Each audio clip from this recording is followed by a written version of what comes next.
Ngibonga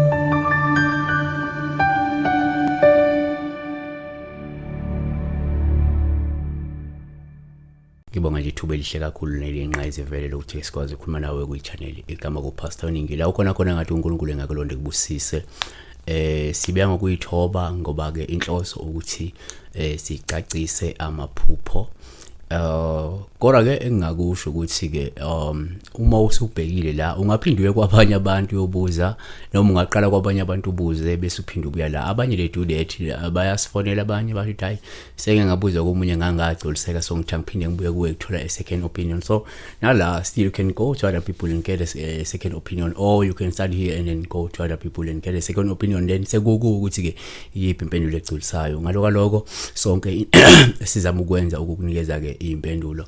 Sibheka la namuhla iphupho lika Ndumiso Gift uthi ke njani pastor ngicela la ubuza kusho ukuthini uphupha ukuduma izulu lishaya isihlahla. Okay, into yokuqala ufuna sibheke la ukuthi ukuduma kwezulu kungasho into ezihlukahlukene kubantu abahlukahlukene noma ngesikhathi ehlukahlukene.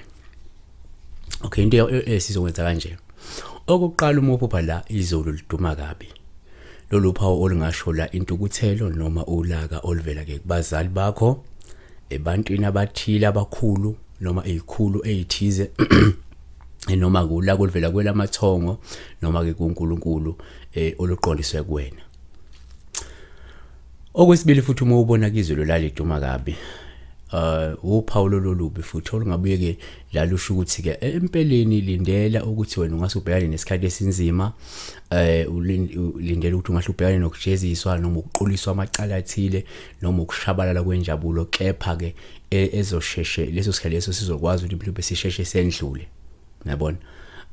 Okwesibili kuyenzeka uthola ukuthi futhi uma uphupha la izulu liduma kabi kube uphawu olubi nosuke lichaza la ukuthi ke kungenzeka umuntu okunezigadla ezimbi kakhulu futhi ezinamandla eqondiswe kuwena ngaso sikhathi, yabona.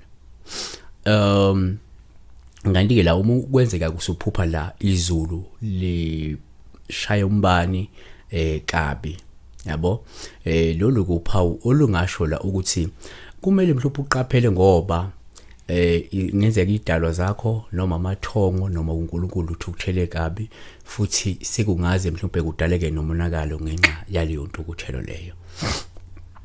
Kanti uma usuphupha la mhlawumbe umbani ke wezulu ushaya kabi futhi uphawu lungaphinde lichazela ukuthi ke hayi man, kumele uqaphele ngoba ke kungenzeka kunezigadla ezimbi eziphehlwa umuntu omubi nokufisa lokubi empilweni. Asiphethe ngathi ke la ubona umbani ushaya isihlahla, lolu phawu lungachaza la ukuthi ke kunezinguquko mhlawumbe ezinkulu nezingelindelekile ezizoza ngokukhulu ukusheshsha nangokuzuma. Kanti futhi ngaphinde kusho la ukuthi kunesimo esibe sizayo kepha ke esendlulayo noma izimo ezimbi ezizayo kodwa ezendlulayo futhi, yabona. Asiphethe ngokuthi ke uma ubona la umbani wezulu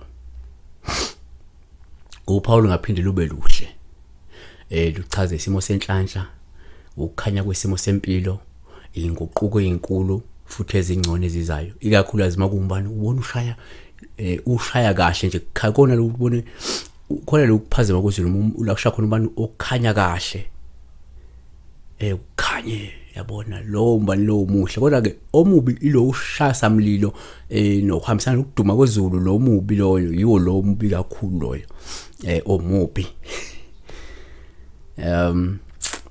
So asibonge uNkulunkulu ekubusise, uNkulunkulu ekulonde, uNkulunkulu ehambe nawe indlela yonke. Ngoba usubukele le video ngakhohlwa ke ukuthi uqinisekise ukuthi ezeni uyalike le video bese ubheka ama video amanye siwezile esikhathini esedlule ngoba ke zikhona ezinye impendulo okwenza ukuthi zizokugculisa nakhona, yabona.